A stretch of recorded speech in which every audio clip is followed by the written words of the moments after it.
Par patiesību mikrofonu Alvalds Talbergs, un šodien mums ir ļoti interesanta tēma. Tēma ir par vēzi, slimību vēzi. Lai vēzis būtu ārstējama slimība. Un ne tikai par to, bet faktiski tā jau šobrīd ir izveidojusies kā iniciatīva, lai patiešām būtu šī slimība ārstējama. Par to mēs šodien runāsim un priecājos un sveicinu studijā krūtsvēža pacientu organizācijas VITA dibinātāju, kā arī Latvijas onkoloģijas centra ķirurģi Sarmīti Baltkājas kundzi. Labdien! Veselības ministrijas un Rīgas Austrumu Klīniskās universitātes slimnīcas galveno speciālisti onkoloģi Daci Baltiņas kundze. Un parakstu vākšanas portālā manabalss.lv iniciatori Inesi Ozoliņas kundze. Labdien! Labdien! Tātad sāksim vispirms ar šo. Tā ir iniciatīva, un cik es saprotu, Ines kundze, tā nāk no jums?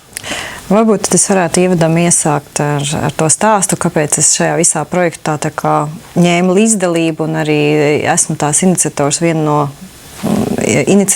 iniciatoriem.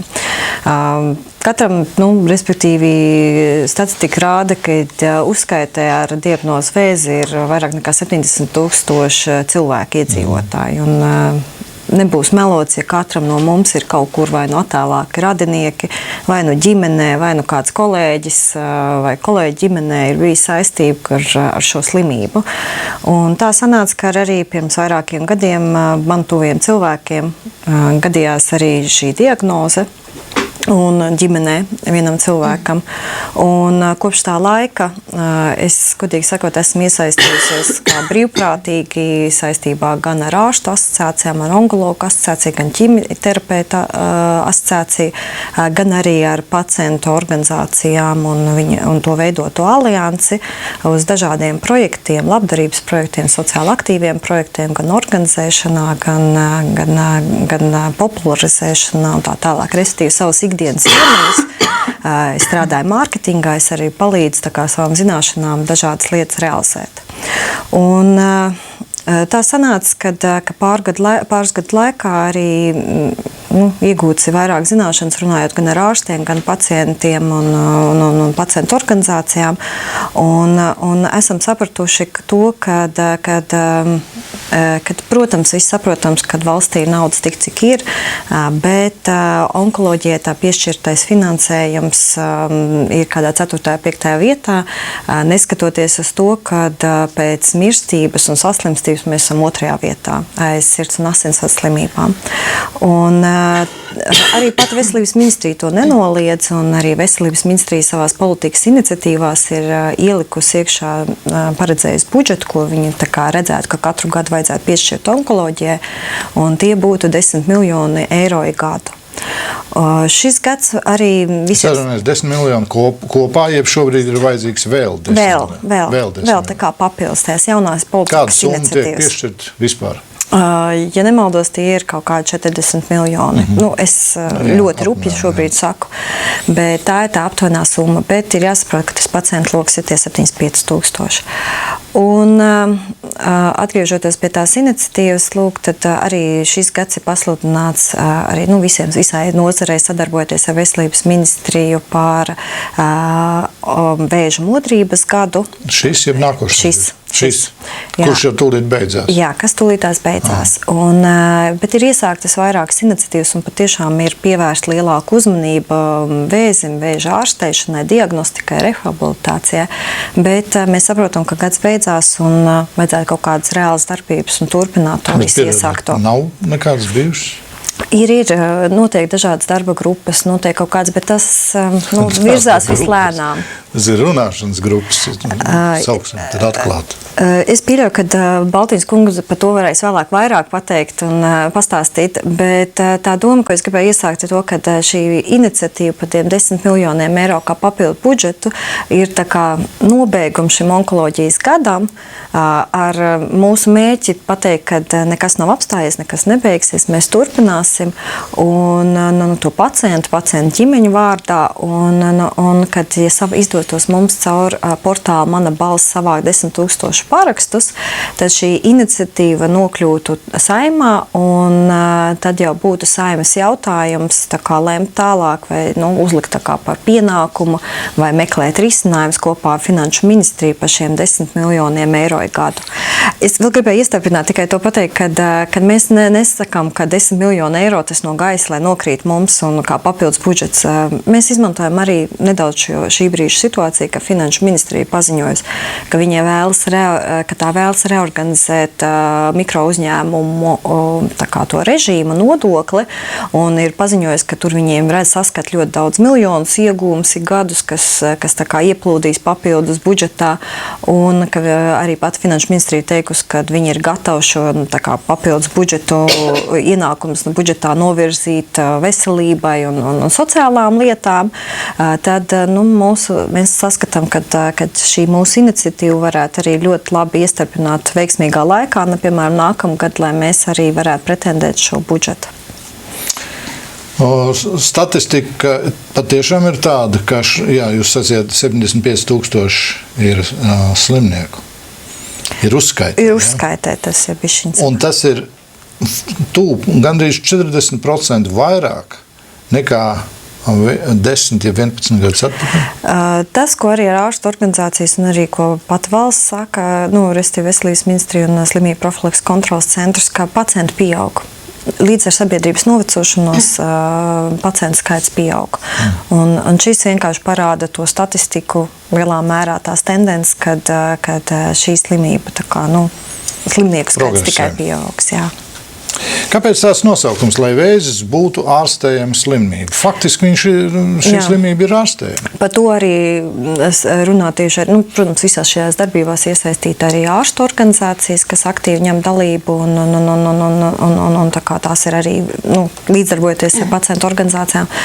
Un tas, ko ārsti saka, kad arī mums nav, tas restīvi mēs viņiem arī ticam, ir tas, kad Latvijā vairākās kaut kādās diagnozēs vai vairākās jomās mēs atpaliekam arī no ārstēšanas metožu izmantošanā no mūsu kaimiņu valstīm, no Igaunijas, Lietuvas, nerunājot par citām Eiropas valstīm.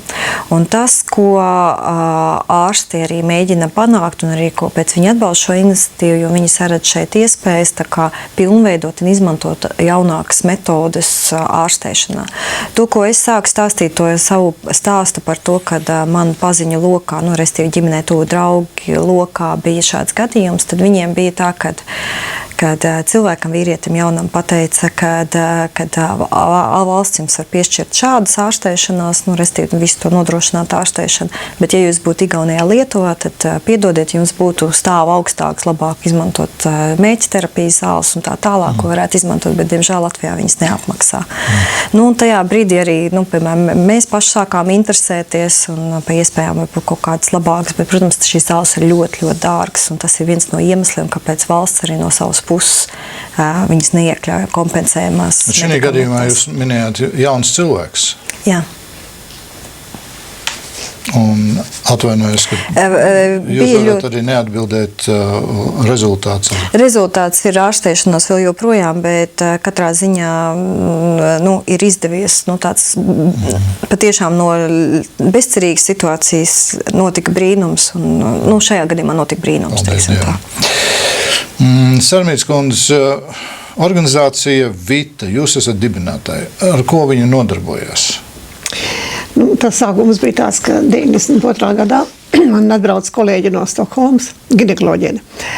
Un tur bija jau tāda organizācija, viņa saucās BRO.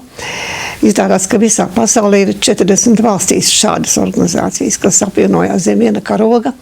Tā ir tāda rehabilitācija, tā ir tāda par krūtsvēju slimniciem šeit ir runa, lai viņas visas apvienot, lai viņas psiholoģiski uzmundrināt, lai viņām palīdzētu iekļauties atkal dzīvē. Un viņām brauc un teica, zinu, to operē krūtsvēžus, un Latvijā vajadzētu tāda organizācija. Nu, es tā kā domāju, ka kāpēc ne, savācu tās pacientus, kur nu varēja tajā laikā uz tās savākt izoperētās un tādas, un tā mēs šo organizāciju nodibinājām. Bet tur ir savu zināmi nosacījumi. Šajā organizācijā darbojās tikai krūtsvēža slimnieces. Viņām nav jāstāst par ārstēšanos, tas nav jāapspriež, viņām ir psiholoģiski jāmēģina uzturēt savām cīņu biedriem tādu labu garstāvokli, ticību tam, ka ārstēšanās būs laba, jāatgriežās dzīvē un jāpalīdz, nu, tur, teiksim, vingrot un satikties un tā tas turpinās no 92. gada. Un tā mēs satiekamies reiz mēnesī, nu, mans uzdevums ir tā sakot, uzturēt tā labu tonus un vienmēr izdomāt, ko tu nu mēs šoreiz tiekoties runāsim. Vai tās būs lekcijas, ko sievietes paši izvēlās, vai tās būs vingrošanas nodarbības, vai tie būs koncerti. Ja diezgan vienmēr uzsver tiem, kurus es aicinu koncertēt, ka mēs esam organizācija bez naudas. Tā ir tikai tāda. Un tik tiešām koncerti mums ir, un nāk mums profesori, un nāk kolēģi stāstīt, nu tās lietas, kas sievietēm interesē, kā ārstēties labāk un kā atgriezties dzīvē. Un tā mēs turpinām līdz šim brīdim. Jūs esat ķirurģi. Jā. Un jūs tieši operējat krūtsvēžus. Visu mūžu. Visu mūžu. Drīkst jautāt, cik darba gadi jums jau ir aiz muguras? Godīgi gribat zināt. Nu, protams, mēs esam atklāti par patiesību. Onkoloģijā ķirurģiju sāk mācīties no 62. gada. Ļoti ilgus gadus operēja visādi veidu vēžus, ieskaitot tur rokas, kājas, gremošanas traktu, bet kopš mums tagad ir tāds, nu, kā lai to Baltijas savas tāds krūtsvēža centrs, tāds mums tagad ir vairāks gads, tad es esmu tagad šajā krūtsvēža tajā darbā iekšā un operē tikai krūts audzējus. Tā ka tas man pēdējos gadus tāds man darbs ir. Un tajā laikā arī šos organizāciju turpinu tās, ko tu uzmundrināt. Katru dienu jums ir vismaz viena operācija? Nu, ja kas attiecās uz mani personīgi, tad man ir mazāk, jo jūs iedomāties no 62. gada jau aktīvi ķirurgs, tad man nav vairs pirmā jaunība. Protams. Jā. Es to saprotu. Un tā, ka es tā kā piebremzēju to aktīvo darbošanās, bet es vēl operēju. Tik ņipra, piedodiet, ka es tā saku, un tik aktīva, ka es domāju, ka vēl bišķīt operēju, bet jābeidz jau būs. Vēl jābeidz jau. Būs jau drīz jābeidz. Bet to vitu es turpināšu tās, ko labi, bet es vairāk man interesē tas fakts, cik vidēji, teiksim, mēnesī ir krūtsvēža operācijas Latvijā? Latvijā, nu, es varētu pateikt. Es domāju, ka ir aptuveni kāda 800, tā būs apmēram. 8? Mums ir tā, ka operē Liepāja, Daugavpils, Stradiņi, un mēs operējam, nu tā pa visu kopā. Un tās operācija apjoma arī ir dažādi. Bet, nu, daudz ir. Mēnesī. Nu kā mums ir tā, nu, ja pagājušajā nedēļā bija 27, tad 4 nedēļas, tad parēķiniet, cik ir mēnesī. 27? Nu, vienā nedēļā. Nu, katru nedēļu mūsu priekšnieks saskaita, cik mēs esam operējuši. Nu, tad 4 x 27, cik ir pie 100. Daudz operācijas, dažreiz ir vairāk, dažreiz ir mazāk, un tie apjomi ir dažādi. Bez tam mēs arī operējam nedaudz labdabīgas krūts audzējus, jo nekad nevar zināt, ar ko tā lieta tālāk turpināsies, kamēr šodien viņš ir labdabīgs, viņš var lēnītiņām pāriet ļaundabīgā, un pie tam arī labdabīgs ir jālikvidē. Ir daudz ļoti nopietnas problēmas šai sakarā, jo, ka jūs tā sakat, cik mums ir daudz smagu slimnieku. Mums ir ļoti smaga problēma ir tā, ka cilvēki, sievietes nenāk uz pārbaudēm. Kas ir tas galvenais iemesls? Baidās, dārgi? Nē, dārga nav. Krūtsvēža operācijas ir bez maksas. Es domāju, ka baidās. Jūs saprotat, kā tas ir. Kaimiņiene nomira ar krūtsvēzi. Tas, ka divas citas kaimiņienes ir izārstējušās, par to klusē. Saprotat, kā tas ir. Un šī psiholoģiskā ietekme ir ārkārtīgi smaga un nopietna. Jūs droši vien esat dzirdējis to, ka mums ir tā saucamā skrīninga programma, kur sievietēm no tik līdz tādu vecumam bez maksas, bez rindas aicina lūdzu nāciet uz pārbaudi, jo mammogrammā var atrast maziņu puscentru vēzīti. Ja. Tad tas nozīmē, ka viņi būs veseli visu mūžu, ka viņi atnāks laikā ārstēties. Bet viņas neatnāk, atnāk trešā daļa. Jo baidās. Kaimiņienē tur tas vai šitas ir bijis, vai tā būtu tas vai tas ir bijis. Un neatnāk. Un gaida, kamēr tas audzējs būs izaudzis liels un pamatīgs. Un tā ārstēšanās ir liela, sarežģīta. Un tad arī tā zāļu problēma, kas vajadzīga ir klāt un tā. Un viena nelaime ir tā, ka prese ārkārtīgi mums traucē ar šīs lietās. Ir viens žurnāls, kur var sarakstīt, kā es saku, kriminālas lietas, ko ārste tev nestāsta. Es atvainojos, ja viņi man dzirda, lai es viņiem pašiem to teikusi, ko ārste tev nestāsta. Nevar stāstīt kaut kādas absurda blēņas. Saprotat, jāsaka, ir taisnība. Nevar teikt, ka ne, tur un tur nedara to un to, tad nezinu, kas būs. Jāsaka, ej saulaicīgi ārstēties, un tas ir šausmīgi, ka mūsu jau šodien, tagad mūsu krūts ķirurģijas centrā, iestājās pacients, kurām ir ielaisti no 3. 4. stadijas krūts vēži. To taču var atrast maziņi. Kā lai cīnās ar šo lietu, pasakiet, kā lai to cīnās? Es runāju, rakstu avīzēs, stāstu, runāju televizoru, kur visu elē. Ko tur? Vidējais vecums. Skaitās, ka sakarā ar to tā skrīnings ir tāds, ka, teiksim, 60, 50, 60, tas ir tas maksimums, kad it kā visvairāk to sievieši ir. Bet tajā pašā laikā mums ir pacients 25 gadīgs ar krūtsvēžiem. Pat es jau savām sievietēm stāstu, ka lai nebaidās, kad es šogad izoperēju sievieti 92 gadīgi ar krūtsvēzi. Un būtu ārkārtīgi labi, ja ģimenes ārsti saprast to, ka viņiem ir arī vecās dāmas jāsūt uz mammogramu, ne tikai tik, cik tie skrīninga programmā ir iekšā.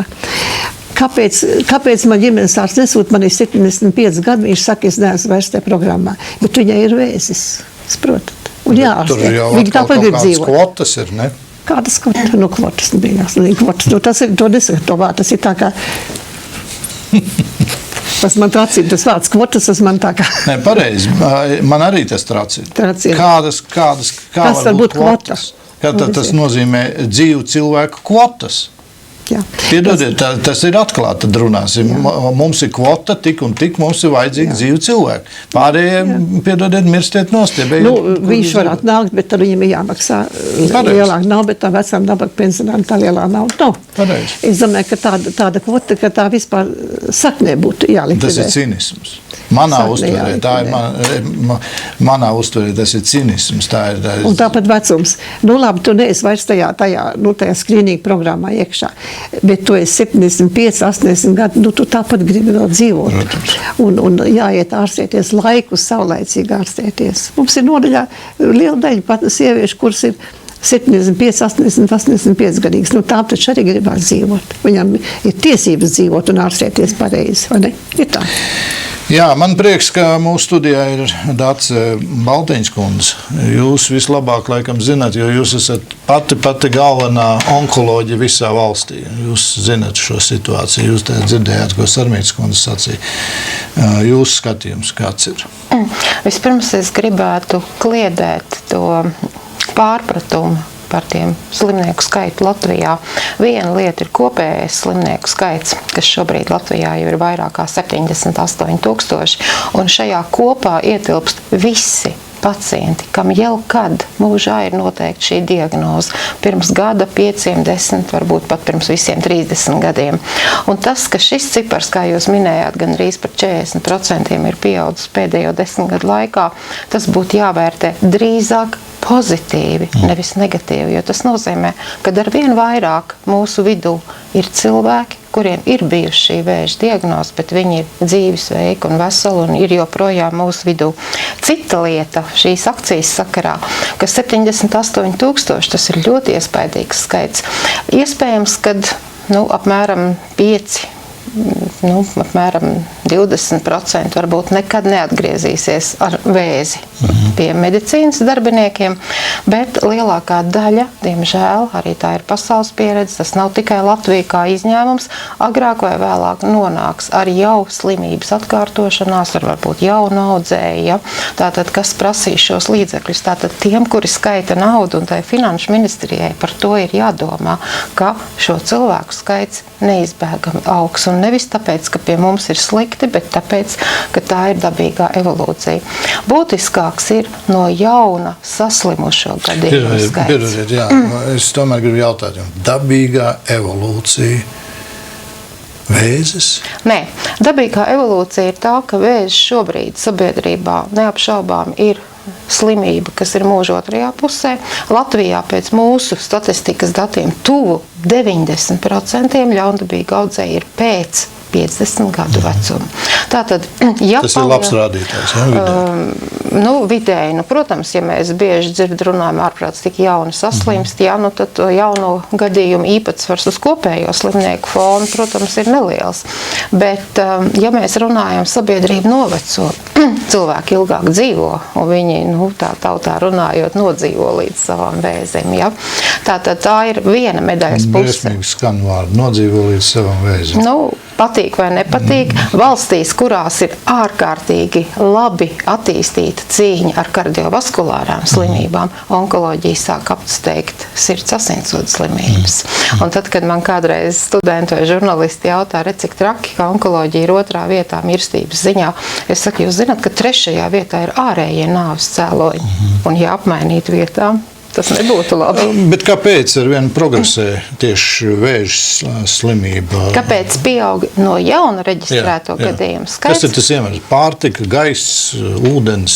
Redziet, vēl joprojām nav skaidri definēts iemesls, kāpēc vēzis attīstās. Jā, mēs tagad sakam, tā ir ģenētiskas pārmaiņas šūnu līmenī, molekulu līmenī, ja? Bet būtībā pieaug iedzīvotāji ilgdzīvotība, jā, un, kā jau es teicu, ja tomēr audzēji ir mūža otrās puses slimība, tātad palielinās viņu skaits, gribot, negribot, uzlabojas audzēju diagnostika, respektīvi, un diagnostisko metožu pieejamība, tas ir neapšaubām, un tas, ka palielinās šis kopējais pacientu skaits, tas ir arī zināmā mērā pateicoties, ka mums ir labāks ārstēšanas iespējas. Bet jūs zināt vēsturi labāk, es to nezinu. Kad konstatēja vispār diagnosticēja vēzi kā tādu vispār pasaulē? Vēzis kā slimība ir tikpat veca, cik civilizācija. No Ādama laikiem, jā. Kā izdzina ārā no paradīzes. No paradīzes tā sākās vēzis. Jo būtībā liecības par šo slimību ir atradamas jau pirms rakstības ērā, tātad paleopatoloģiskajos materiālos, jā, tātad vēža šūnu klātbūtne, skeletos, kas ir saglabājušies mūmijās, jā, tātad tā pretstatā daudzu viedoklim, ka vēzis ir civilizācijas slimība. Cita lieta, ka līdz pat 19. gadsimta beigām vēzis nebija vēl sabiedriskās veselības problēma, jo būtībā nāves struktūras ziņā tie bija ļoti reti gadījumi. Un būtībā tikai 19. gadsimta beigās vēzis kā nāves iemesls strauji sāk tuvoties infekciju slimībām un ārējai vardarbībai. Iemesls bija tam, ka cilvēks sāk ilgāk dzīvot. Cilvēks sāka ticami ilgāk dzīvot. Ja mēs paskatāmies, kāds bija vidējais mūža ilgums 19. gadsimta vidū un šodien, tie ir daudz desmit gadi. Bet atkal paskatieties, ja mēs paskatāmies vēsturē un bibliskajā skatījumā vēsturē, tur bija 100 un no 900 gadus dzīvē bez vēža. 900. Jā, cilvēks. Bibliskā izpratnē varbūt, jā, nestrīdos. Jā, Mēģiešanu un vispārējais, tad to vajadzētu tā padomāt, ka tas piebeidz cilvēkus. Paši cilvēki nepievērš uzmanību tam savam dzīves tā, diemžēl, to mēs redzam, veidam un stilam un visam pārējiem. Bet jūs pacēlāt jautājumu, kāpēc cilvēki neiet pie ārsta, un tā jāsaka, tā problēma ir aktuāla visur, ne tikai Latvijā. Tā ir stigmatizācija. Vēža diagnoze ir kā stigma jebkuram, un cilvēkiem ir bailes, kā jau kolēģi teica, bailes no tā, ka man atklās, un bez šīm eksistenciālām bailēm ļoti būtiska ir ne tikai bailes no nāves, bailes no fiziskām ciešanām, no kropļojuma, bet ļoti būtiska nozīme, kas pēdējos gados tikai tam sāk pievērst uzmanību, ir bailes tapt izolētam, marginalizētam, nostumtam malā. Un šīs emocionālās bailes ir pat vēl spēcīgākas nekā varbūt tās fiziskās ciešanas. Piekrīt. Jūs dzirdējāt, ko sacīja Ines kundze par to, ka Igaunijā un Lietuvā ir augstāks līmenis, labākas zāles, ātrāk var izārstēt. Jā, te es varētu citēt, to būtu man tā naudiņa, kas guļ jūras dibenā. Iespējams, ka tur ir veiksmīgāks šis te finansējums sadalījums. Tur ir mazāk arī saslimstība? Igaunijā pilnīgi noteikti, jo viņiem iedzīvotājs skaits ir mazāks, jā. Lietuvā savukārt viņš ir lielāks, jā. Es uzskatu, ka nav varbūt ļoti korekti teikt, redziet, Igaunijā ir tā, mums ir šitā, Anglijā ir tā, Vācijā ir vēl kaut kā. Protams, mums ir jācīnās. Mums ir jācīnās par savu pacientu kā tādu, nevis salīdzinot viņu ar Igauniju vai Lietuvu. Ja?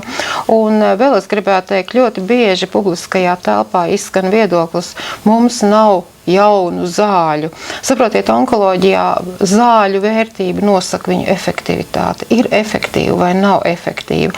Un es nezinu nevienu valsti, lai man piedod tie, kas domā savādāk, kurā tikai pateicoties tam, ka viņiem šīs efektīvās zāles ir, šīs jaunās zāles ir, ka viņi tāpēc neslimotu un nemirtu no ļaundabīga audzēja. Jo vēža ārstēšana būtībā sevi ietver ķirurģiju, apstarošanu un medikamentozo terapiju. Piedodiet, stop. Ļoti atvainojos, ka es jūs tā apstādīju. Un te man ir jautājums, kāpēc tāda pieeja? Griezt, pēc tam apstarot, padarīt vēl slimāku un pēc tam kaut ko mēģināt pacelt augšā. Ziniet, kāpēc es jums to saku? Tāpēc, ka jums blakus sēž cilvēks, kas ir, kam ir izgriezts mugurā vēzis. Es to ļoti labi zinu, ko tas nozīmē, ka tu saņem papīrīt un tev ir tā diagnoze. Labi, vēl, kā varētu teikt, labdabīgais, jeb tāds. Bet ar otro piegājienu izgriez ārā pavisam visu. Labi.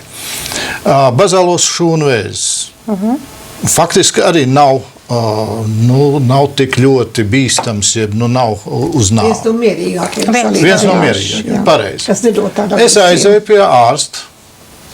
Ļoti brīnišķīgs ārsts. Un pirmais, precīzi to, ko jūs sakat. Griezt. Izgriezīsim. Un pēc tam, ko darīsim? Apstarosim. Es saku, pagaidu. Bet 21. gadsimtā es dzīvoju. Es esmu dzirdējis par dažādām vēl iespējām. Mazs plankumiņš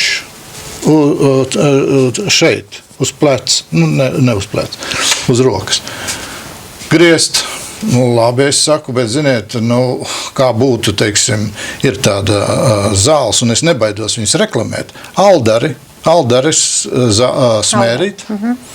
Kāpēc nepaprovēt ar to? Tad jums tev pašam tas ir jāatmaksā, valsts to neatmaksā. Viena deva, jeb tas kurs, jau kaut kur bija 80 lati, dārgi, protams. Bet tur ir maz gabaliņš tikai ir jāuzsmerē. Protams, es pateicu paldies, man jūsu pakalpojumi vairs nav vajadzīgi, es negribu tos izmantot, es eju šo te ceļu. Paprovēju, viss ir kārtībā, es jums pilnīgi varu parādīt, pilnīgi viss ir kārtībā. Jā, bet jums tagad man tas pierādīts šūnās, ka jums tur ir bazāļumi. Jā. Paņēma no visām viecām, nokasīja un visu to slimnīcā, šajā pat onkoloģijas slimnīcā visu to darīja. Tepat Rīgā. Un brīnišķīgi, viss ir augstākā līmenī. Lūdzu, saprotiet pareizi. Es nerunāju, kad sliktais līmenis būtu. Viss ir ļoti labi apkalpošana, precīzi, viss ir skaisti. Tikai tas jautājums, ja šodien ir zāles un tagad man tikai griešana, piedodiet, ja mēs saskaitītu kopā ķirurģiju, starošanu un pēc tam vēl visas zāles un ķīmijas, tad tas būtu daudz vairāk nekā 81 jeb 86 lati. Tas ir apmēram cik 3 jeb 4 gadu atpakaļ. Nu, es noteikti nevaru piekrist šādam jūsu viedoklim, jo pirmkārt Aldara ir ar noteiktām indikācijām, tātad šai baziliomai ir jābūt ļoti virspusējai, ar ļoti minimālu ieaugšanu dziļākos ādas slāņos. Jā, un tas tā arī bija. Un, to jau ārsts redz. Nu, redzēt, viņš to tā tik vienkārši neredz. Tur ir vajadzīgi, un otrām kārtām baziliomām, kas ir uz ķermeņa, kas nav uz sejas, kur ir ļoti minimāls, varbūt ķirurģiskās atkāpšanās ceļi, viņas biežāk atkārtojas pēc zinām laika. Jā, un tādēļ piekrīt. visdrošākā metode ir tātad operācija veselo audu robežās. Ja? Jā, bet es atvainojos, ir vēl viena metode, ko es arī šim ārstam sacīju, ir tā saucamā kā nu bija apsaldēšana, jeb sasaldēšana, jeb kā tur uzpūš virsū. Kriodestrukcija. Jā, jūs zināt labāk. Bet sakiet, kāpēc To arī ne. Bet kāda jums liekas tik ārkārtīgi naidīgs esat pret tādu nelielu operāciju, 10 minūtes, un jūs tad uz visu mūžu Un pēc tam ticīs vaļā no baziliem? apstarošanas? Nē, galīgi nē, absolūti nē. Jūs nestarot. Galīgi nē. Jo tās ir Jā. metodas, ko var Galīgi lietot ne. kā alternatīvu. Jo ir, piemēram, cilvēki, kuriem kaut kādu iemeslu dēļ operāciju nevar taisīt, vai cilvēks kategoriski Vai atsakās, arī tad kaut mēs kas cits, kad nevar piedāvājam, vienkārši tad piedāvā izoperēt staru terapiju kā alternatīvu. Bet pateicoties šādam uzstājīgam, kā jūs par sevi raksturoja, mums ir arī tie bēdīgie rezultāti. Jo cilvēks izdomā, kāpēc man iet operēties, kāpēc man iet staroties. Es pasmērēšu, ko ārsts tev nestāsta smērītes, jā, domāšu pozitīvas domas, sēdīšu zaļumus čupām un būšu vesels, jā. Es varētu, un varbūt, ka mēs arī tā darīsim. Pēc kādas nedēļas ir 2 paturpināsim šo tēmu, un es uzaicināšu šeit cilvēku, kurš ir izveseļojies no ļoti smaga vēža stadijas. Un pavisam arī savādākā veidā. Bet tur nav nekas spiritisks. Tieši viņam ir pierādīts vēzis. Pilnīgi ar šūnānisku. Pierādīts, jā. Man jums ir jāsaka, es jums vēlreiz varu atkārtot, ka es esmu ķirurgs Jā. ar ļoti lielu stāžu. Es nezinu, vai Latvijā vēl kāda sieviete ir ar tik garu ķirurgu stāžu. Es nevaru teikt, ka man būtu kāds, kurš ir atnācis pie manis ar ļoti nopietnu un lielu kārtīgu vēzi, ka viņš būtu bez mūsu palīdzības izārstējies. Tad tā ir diagnozes kļūda. Tad tā ir tāda mikroskopiska kļūda. Tā ir. Jā, lūdzu, Tā ir lūdzu diemžēl. saprotiet, es absolūti Jūs sakat neapšaubu. griezt. Es absolūti neapšaubu jūsu profesionalitāti un to, ka ir arī vajadzīgs griezt. Jā, Pilnīgi izoperēt vajag, jā. Jā, ir Likvidēt vajadzīgs to operēt, masu. Jā, operēt. Bet kāpēc es esmu tik uzstājīgs? Jā, man ir pārliecība. Tikai tāpēc, ka redz, kur tenī virsslānītī, kur nav nekas apakšā, ko šodien ar šodienas tehnoloģijām brīnišķīgi var visu redzēt un saprast, cik liels, cik dziļš ir tas vēzis. Nevajag griezt. Nākošais, kāpēc? Es esmu tik ļoti pārliecināts. Jā, tikai tāpēc, ka Amerikas Savienotajās valstīs man arī taisīja uz kājas, piemēram, taisīja ar šo te apsaldēšanu. Nav problēmas. Un kas? Un es dzīvoju tālāk, slavu Dievam. Te ir tas tā pieeja. Tagad ir atpakaļ pie šīs akcijas. Vēlreiz lūdzu, neturiet ļaunprāt uz mani, bet man ir pieredze. Pie šīs akcijas 10 miljoni. Jūsuprāt, Ines kundze, tie palīdz, tie ir patiešām vajadzīgi, ko tie uzlabotu? Es tieši arī nākot šajien vakardien bija raksts dienā, kur profesora Ilze Štrumpfa arī skaļi nodēvēja šī brīža varbūt to visu ārstēšanu un visu to situāciju, kad vēža diagnostika Latvijā ir Zimbabves līmenī.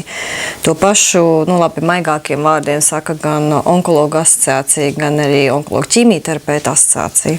Es, protams, neesmu ārsts un es nevaru profesionāli piedalīties šajā sarunā un pateikt, ka tur mums nav kārtībā vai šis nav kārtībā. Man ir arī uz galda pacientu organizāciju veidot vēstuli, ko viņi ir iesnieguši Belēvičam, kurā ir arī uzskaitījuši katrā savā jomā lietas, ko vajadzētu pilnveidot, kur pietrūkst šo līdzekļu valsts atbalsta. Kā mēs paši sakam, tie 10 miljoni, mēs neprasam vairāk, kā veselības ministrija pati paredzējusi. Un tas ir atspēriena punkts, lai to sistēmu varētu mainīt un savest kārtībā. Protams, visi saprot, ka tur vajag iekšēja restruktūrizācija un reorganizācija un tā tālāk. Tas viss prasa, un to pie tā ministrija arī, es pieļauju, Baltiņas kundze var vairāk pastāstīt, arī dara un darbojās. Un es pieļauju, ka nedz ar modrības gada beigām ar to arī viss apstāsies. Bet tie 10 miljoni mēs uzskatām, ka mēs palīdzam veselības ministrijai. Ja veselības ministrija nevar pati izcīnīt pie finanšu ministra, tad mēs, kā tautas iniciatīva, varam viņiem palīdzēt. Un šis iet kā roku rokā. Kā jūs indonosiet? Es jau stāstīju, tā nauda jau iet no mikro uzņēmuma nodokļu maiņas. Jā. To jau es pastāstīju. Baltiņas kundze, jūs esat tajā visā iekšā. Un ko jūs redzat? 10 miljoni, kā viņi noteikti palīdzētu? Kas tur? Jā, bet tad ir jābūt ļoti konkrētai programmai, ar ļoti konkrētiem aprēķiniem, lai nav tā, kā Raiņa dzejolī, nest ūdeni ar retu sietu, lai caurā mucā viņu lietu, bet kā teikt, jo šeit arī ir ļoti svarīgi zināt to. Es nekādā gadījumā nepiekrītu apgalvojumiem. Jā, es zinu, ka presē tāda parādās, ka pie mums onkoloģiskā ārstēšana ir ļoti zemā līmenī. Par Zimbabvi runājot, es speciāli vakar pārbaudīju, Zimbabves laboratorijas ir PVO, tas ir Pasaules veselības organizācijas ekscelences centri. Tas bija ļoti neveiksmīgs salīdzinājums. Jā, un es domāju, ja Latvijā būtu Zimbabves vēstniecība, viņi ļoti pamatot apvainotos par šādu apgalvojumu. Tad mēs nemaz neesam Zimbabves līmenī. Nē, mēs neesam zemāk līmeni, neekstrapolēsim Štrumfas viedokli par to, cik slikta ir laboratoriskā diagnoze uz visu Latviju. Tas ir vienkārši ļoti tendenciozi pasniegts. Tā kā es gribētu vēl uzsvērt tieši otrādi. Mēs tikko minējām, mums Latvijā ir 78 000 cilvēku, kas ir dzīvi, kas ir mūsu vidū, kas strādā, audzina bērnus. Tie ir dzīvie, jā. Bet kas viņus ārstēja? Viņus operēja Latvijas ķirurgi, viņus apstaroja Latvijas radiologi, viņiem medikamentus deva Latvijas ķimijterapeiti. Tad pasakiet, slikti vai ne? Nē, protams, tas ir labi. Mēs runājam šobrīd par ko, kad tā iniciatīva ir, lai vēzis būtu ārstējama slimība. Mēs saprotam, ka viņa ir ārstējama. Jāsaka ar saulaicīgu diagnostiku, kur jāiesaistās ir skolu ārstiem, ģimenes ārstiem un vēl visiem jāiesaistās. Un cilvēks ir jāizglīto. Tu nesēdi un nerauda mājās, bet aizēj uz konsultāciju un noskaidro, kas tev ir. Un ģimenes ārstē, es par to runāju ar ministru. Tieši par šito jautājumu es arī satikos un teicu, ka jāpanāk tas, lai atnākot cilvēks pie ģimenes ārsta vismaz reizi gadā, lai viņš to pacientu apskata un paprast, kas tur ir. Nevis tā uzrakst recepts, saka, šodien tagad dzer to. Jāapskata tas cilvēks ir. Jāapskata, pareizi. Es pilnīgi piekrītu, šī iniciatīva ir Dieva svētīta tai ziņā, ka ja valsts pati nesaprot, ka šis pamudinājums nāk no tautas, tad dariet kaut ko. Bet, kā jau es vēlreiz saku, ne 10 miljoni, ne 50 miljoni, ne 100 miljoni neatrisinās situāciju, kamēr cilvēki, kā doktors saka, neies paši pie ārsta. Bet varbūt, ka tomēr kaut vai tādu līmeni sasniegt, es nezinu, es tikai tagad dzirdu par to, kaut vai Igaunijā, kad atmaksā labāks, dārgāks zāles, efektīgāks? Saprotiet, ko nozīmē efektīvāka zāle? Šīs ir zāles, kas iespējams pagarina dzīvildzi, bet neizārstē. Sauksim lietas īstajos vārdos. Mēs esam tradicionāli domājoši cilvēki, tātad, ja mani ārstē un nedod Dievs, ja vēl ar sevišķi dārgām zālēm, tad noteikti izārstēs. Ja? Tā nav. Tā nav, mēs varam pagarināt dzīvi, un saprotiet, es pieeju tam mūsu kontingentam, krūtsvēža pacientam, ja mēs varam par naudu bērnam uzdāvināt mammu vēl uz 1 gadu, tas ir ļoti daudz. Tad tas ir jebkurā. Bet tāpēc es saku, šim projektam ir vajadzīgs ārkārtīgi tāds perfekts kalkulējums par to, kur šī nauda aizies, jo var jau iemest vienā katlā. Piekrīt. Nu, jā, bet jāiesaistās arī, kā jūs sakat, bērnam mamma ir vajadzīga. Ar to jau arī vajag sākt. Ar ko mēs saskaramies, mēs katru gadu operējam sievietēm krūts vēzi, kuras ir vai nu stāvoklī, vai kuras tikko piedzimdējuši bērnu. Tad kur bija, kad bija stājās uzskaitē, kur bija ginekologs, kurš teica, pirms to grūtniecību grib turpināt, pārbaudi krūtis un pārbaudi visu. Elementāri tas būtu. Tad nenonāk grūtniecības laikā pie mums, nenonākt sievietes ar ielais krūts vēzi. Nav tā? Un tad, ar ko mums jāsāk? Es pilnīgi piekrītu. Ar diagnostiku saulēcību. Pilnīgi piekrītu. Bet pie šī dramatiskā skaitļa 78,000 jūs minējāt, ja? Kas ir dzīvie. 10 gadu laikā. Veselie, jā. Sauksim tā. 10 gadu laikā cik ir aizgājuši mūžībā? Mūžībā aiziet katru gadu, un ja mēs sakam, ja saslimst apmēram 1000 sievietes no jauna ar krūtsvēju, vairāk pat nedaudz, un nomirst 400, tad automātiski cilvēks tautā saprot, vai dieviņa puse nomira, bet tā nav taisnība. Nomirst jau tie šogad, kas saslim pirms gada 5, 10, 20, ja? Tātad šādā veidā mēs to nevaram salīdzināt. Protams, šie mirstības lādzītāji mums ir sliktāki kā Eiropā, Rietumē Eiropā kopumā. Pirmkārt, tāpēc, ka mums ir daudz vairāk ielaisto gadījumu. Ja Latvijā vidēji ņemot visas lokalizācijas ir apmēram 40% pie mums ierodas novēlot, tad mums valsts līmenī jācīnās par to, lai tie cilvēki pēc iespējas ātrāk atnāk. Un arī agrīna diagnostika ne visu audzēju gadījumā garantē pilnīgi izārstēšanos, diemžēl. Es varbūt varu šeit kaut vai paņemt no zarnu vēža pacientu, kas arī no tā visiem aprakstiem, bet krūts vēzis patiešām nav tas gadījums arī no visiem stāstītajiem, par ko visvairāk būtu jārunā, bet zarnu vēzis gan. Un te ir kaut vai 5 punkti, ko viņi prasītu, kam viņi prasītu tā kā to papildus finansējumu, kā viņi redz. Es te nolasīšu, tā ir viena tā kā no biedrībām. Nodrošināt modernāku bioloģisko medikamentu pieejamību tādā apmērā, kādi tie jau no 2000. Gada sākuma pieejami kaimiņu valstīs Lietuvā un Igaunijā.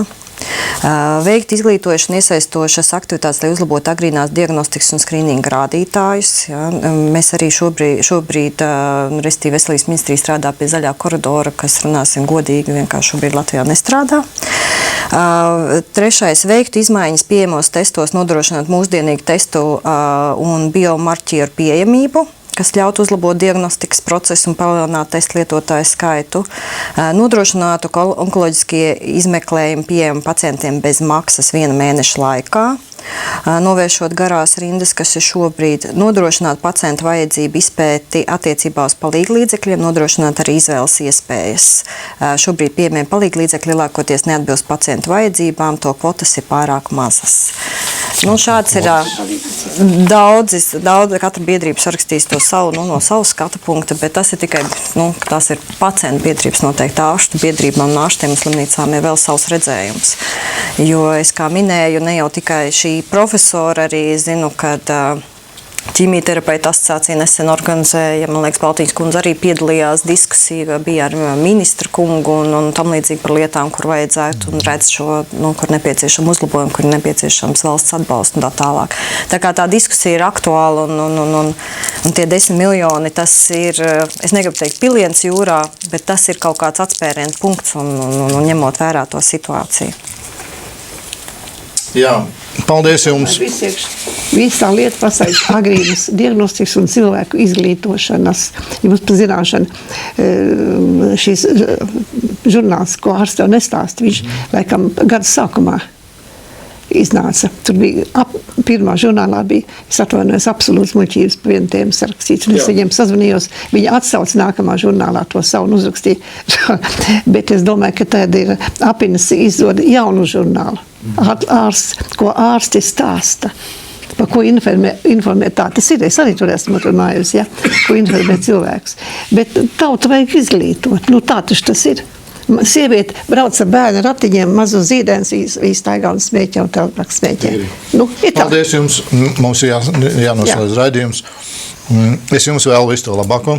Paldies jums. Paldies, ka atnācāt un tiksimies pēc nedēļas. Visu labu.